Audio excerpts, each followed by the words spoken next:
हाय friends, जय Jagannath. Welcome back to my channel. आज आम पहुँची सालेपुर विकलानंद करक रसगोल्ला दुकान।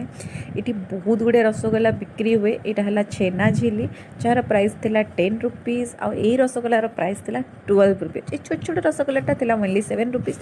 आपण मैंने ये अफोर्डेबल प्राइस रे रसगोल्ला भी किनीपर। और टेस्ट सब बहुत ही बढ़िया थाए।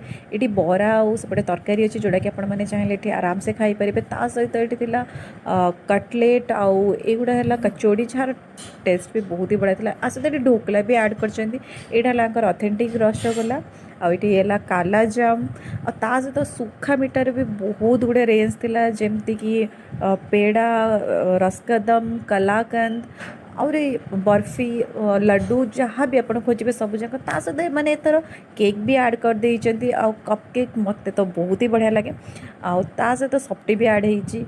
मैंने जाकि स्टोर विजिट करते खाई पारे।